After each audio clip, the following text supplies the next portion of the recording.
very much, Sheikh Al-Kareem. You're welcome. Inshallah, we proceed to questions. We have two questions.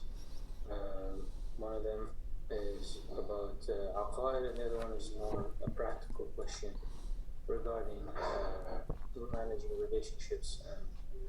So the one about aqaid, we can start with that one, is as follows.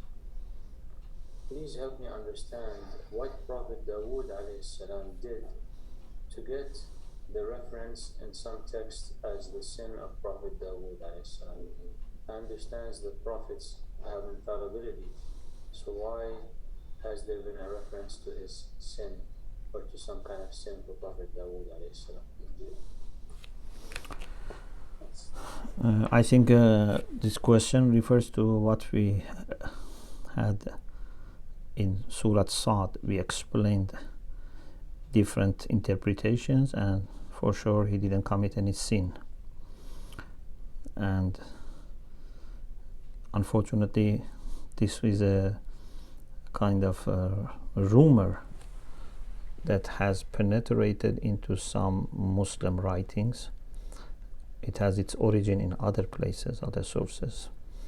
And Ahlul Bayt were very much clear in refuting those things about Prophet Dawood, like, how a bird came to his mihrab and then he went after, it was shaitan after that, and then went on the roof and saw a woman, etc. All the story. So please refer to Tafsir of Surah Sa'd that we had, and we have discussed this over there. Thank you, Sheikh. You're welcome.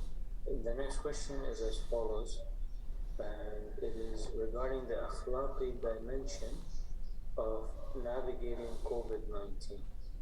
How do we navigate relationships, for example, parents, family, friends, relations of wilaya, who may all have different levels of caution when it comes to COVID-19, or have different choices when it comes to vaccines? I was hoping to emphasize what to do in a situation when there is a disagreement or a different viewpoint, and one wants to protect themselves and family, but also they want to keep in mind their akhlaq. So sometimes we have this, actually has been coming up a lot in different circles, that people have to deal with the taklif of protecting themselves from COVID and protecting their family, but also maintaining relationships. And then unfortunately there's a disagreement in terms of what is really happening. Is there really COVID or not? Should we really take the vaccine or not? Should we do social distancing or not? So people end up having a challenge to manage all of that together and keep their relationships.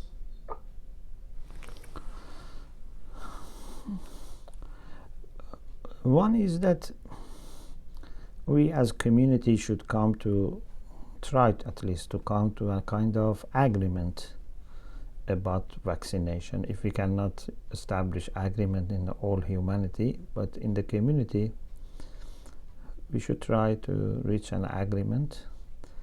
And I think, like other cases, if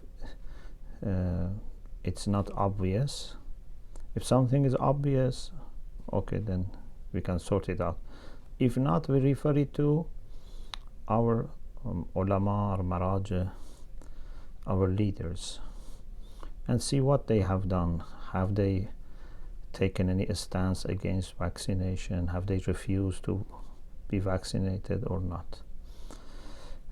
Or, for example, they have said certain are okay, certain are not okay. So our decision should be based on that, especially because it can affect other people as well. It's not something you do ihtiyat in not doing vaccine or doing vaccine, and it's only affecting you. This is one point. The second point is that now that in any case we have different types of response and decision, I think our brotherhood, sisterhood, social walaya is the top. Family relation is top. Then if a nice very, very friendly discussion doesn't lead to agreement, okay, we try to be careful, but not let this break our relations. Both those who believe that they should vaccine or those they shouldn't vaccine, they shouldn't let this be an issue for dislike or separation, or thinking that the other party is bad, our relation is the most important, our unity is the most important thing in these things. And just try to be careful, like when you meet people that you don't know whether they have been vaccinated or not, what you do? When you go outside, what do you do?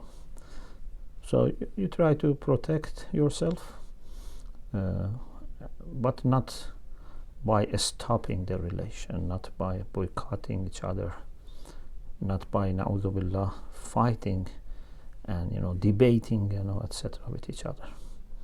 So these are two points that I can make now. Thank you very much.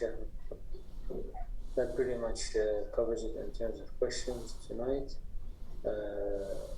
So inshallah we would like to proceed with some of the greetings. Sister Shahina Nathu has been quite regular